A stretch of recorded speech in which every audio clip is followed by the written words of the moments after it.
सनी, हाँ। तुमने basic first aid के बारे में किस क्लास में सीखा था? टेक्निकली वो सेकंड एड था। Second add?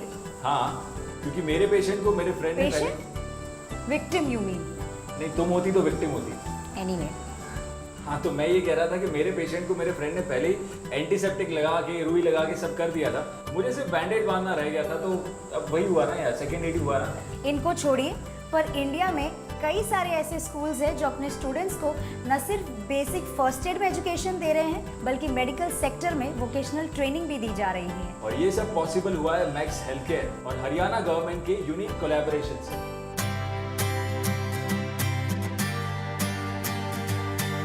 हॉस्पिटल की केयर देखकर पेरेंट्स बोल पड़ते हैं, एकदम अपने बच्चे की तरह तुमने हमारी केयर की। पर सोचिए, अगर आपके बच्चे वाकई हॉस्पिटल में होने वाली केयर की तरह आपकी केयर करें तो?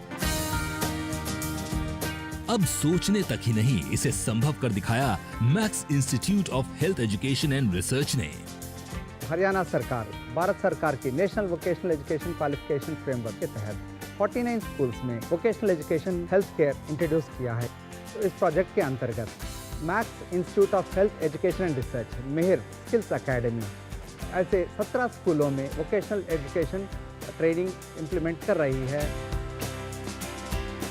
एक सर्टिफिकेट हरियाणा विद्यालय शिक्षा बोर्ड इनको देगा, एक पास आउट का सर्टिफिकेट होगा और एक ये स्किल से रिलेटेड सर्टिफिकेट होगा। जब ये बच्चा सर्टिफिकेट लेके बाहर जाएगा तो डेफिनेटली बच्चे को रोजगार मिलेगा और वो अपना काम भी कर सकते हैं। ट्रेनिंग 9वीं से 12वीं तक के बच्चों को दी जा रही है, जहां इन्हें रोगी की देखभाल किस प्रकार से की जाए ये सिखाया जाता है। आप नेक्स्ट पेशेंट के पास जा रहे हैं, तब आपको हैंड वॉश करना चाहिए या नहीं? करना चाहिए। Very good. क्यों करना चाहिए? इन्फेक्शन में दूसरे पेशेंट के अंदर ना जाए। हम बच्चों को थ्योरी सिखाते हैं, प्रैक्टिकल सिखाते हैं, और थ्योरी के अंदर जो है हम हॉस्पिटल क्या होता है, हॉस्पिटल के फंक्शन, क्लिनिक क्या होता है, रिहेबिलिटेशन, हॉस्पिटल केयर, ये सारी जो हम थ्योरी में पढ़ाते हैं। फिर हम बच्चों को जो ट्रेनिंग देते हैं उसके अंदर हम बच्चों को हॉस्पिटल लेके जाते हैं। हॉस्पिटल में भी हम बच्चों को सिखाते हैं, पेशेंट के ऊपर भी। यहाँ बच्चों को पेशेंट केयर सिस्टम यानी PCS सिखाया जाता है, जहाँ नर्स के साथ मिलकर पेशेंट की केयर कैसे की जाए ये बताते हैं। ये आगे चलकर इनके करियर की संभावनाओं को बढ़ा देता है। मैंने अपना छोटा सा एक कोर्स करा, उसके बाद मैं छोटे से लेवल से स्टार्ट करना चाहती हूँ ताकि मैं इस कोर्स के जरिए आगे बढ़ सकूं। और ये केवल स्कूल्स तक इसी में नहीं है, आसपास के गरीब परिवारों के बच्चे और महिलाओं को भी ये GDA के गुण सिखाए जा रहे हैं। 40 दिन का ये कोर्स मदद करता है ताकि ये खुद अपने बूते सक्षम बन सके। ट्रेनिंग में हमने इनको ये सिखाया है, जिस तरह से हम लोग अपनी केयर करते हैं, सेम थिंग पेशेंट की अगर आप उसी तरह से केयर करेंगे तो कोई प्रॉब्लम कभी नहीं होगी।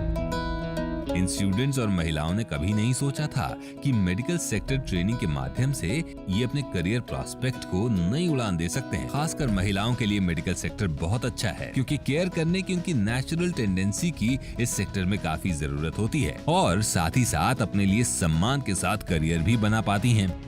मन में ये फीलिंग थी कि पता नहीं मैं कर पाऊंगी या नहीं कर पाऊंगी, लेकिन जो क्लास का सपोर्ट था वो बहुत अच्छा था, और जो मैडम हमारी थी उन्होंने सिखाने में हमें जो प्रोत्साहन दिया, उस प्रोत्साहन का सर ये नतीजा है कि मैं इस ट्रेनिंग को कंटिन्यू कर पाई हूँ। कभी बाहर निकलने से भी हिचकने वाली इन लड़कियों का विश्वास देखते ही बनता है। अगर हम कुछ कर लेंगे, अगर हम नौकरी भी करते हैं इसके बाद, तो हमें भी पैसे का फ़ायदा होगा, हमारे पेरेंट्स को भी हम लोग थोड़ा बहुत सपोर्ट कर सकते हैं, और अपनी जो हम पढ़ाई कर रहे हैं उससे भी अपना खर्चा निकाल सकते हैं अगर हम जॉब कर लेंगे उसके बाद, ये सीखने के बाद। अगर ये इतनी बड़ी पहल कर सकते हैं हुनर सीखने के लिए, तो आप क्यों पीछे रह रहे हैं? स्वीकार करिए इस चुनौती को और बन जाइए हुनरबाज। प्रिंसी, आज का ये एपिसोड देख के ना मैं कुछ ज्यादा ही महसूस करने लगा हूँ, और मैं कॉन्फिडेंट भी हो गया हूँ कि अब मैं सेकंड एड नहीं फर्स्ट एड कर सकता हूँ। थैंक गॉड, मेडिकल एपिसोड के बहाने ही सही तुम कुछ तो रिस्पॉन्सिबल बने। सनी, तुम्हें ना डॉक्टर बन जाना चाहिए। तुम प्रे करो प्रिंसी कि मैं डॉक्टर ना बनूं। क्यों? क्योंकि अगर मैं बन गया ना तो मेरा पहला पेशेंट या मेरी पहली विक्टिम तुम ही होगी, जिसे मैं ऑपरेट करूंगा। तब तो फिर तुम कुछ और ही बन जाओ, बिकॉज मैं रिस्क लेने के लिए तैयार नहीं हूँ। बहरहाल आगे F1 रेस कार ड्राइवर या फिर पायलट या फिर इंजीनियर, देखते हैं कि सनी क्या क्या बन पाता है। तो चलिए हमारे साथ आप भी इंतजार कीजिए कि मैं आगे क्या क्या बनता हूँ। मिलते हैं अगले हफ्ते। Till then take care, goodbye. हमरी न मानो रंग रजवा से पूछो, जिसने गुलाबी रंग दीना दुपट्टा मेरा। अगले हफ्ते देखिए हस्तशिल्प और हथकरघा उद्योग में उपलब्ध अवसरों के बारे में। स्किल डेवलपमेंट के लिए बहुत स्कोप है। उनको एंटरप्राइज रिलेटेड स्किल डेवलपमेंट कराते हैं, जहाँ पर वो अपना एंटरप्राइज खुद चलाते हैं। और मशहूर फैशन डिजाइनर जेम्स फरेरा से होगी हुनर की बात।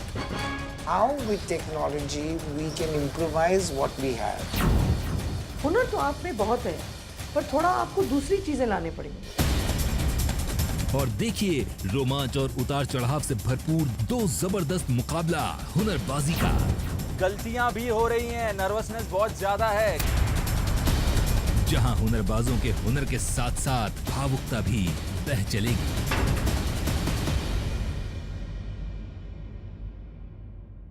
आजा चले आज उस राह पर, हमको जहां मंजिलें हैं दिखी, हर हाथ में काम होगा भी। और साथ ही अपना पोता पोता मैं कुछ ज्यादा ही महसूस करने लगा। एक मिनट मम्मा। फिर से चलिए। हाँ, जब तक बीमारी से लड़ने वाले स्किल की मदद से लड़ने की कोशिश कर। अगले हफ्ते दूंगा। मैं रेणुका जी को क्यों दे रहा उनको सॉरी, बल्कि मेडिकल सेक्टर में वोकेशनल ट्रेनिंग भी दे। हुनरबाज स्किल टू विन को स्पॉन्सर्ड बाय मार्गो ग्लिसरीन और NSDC।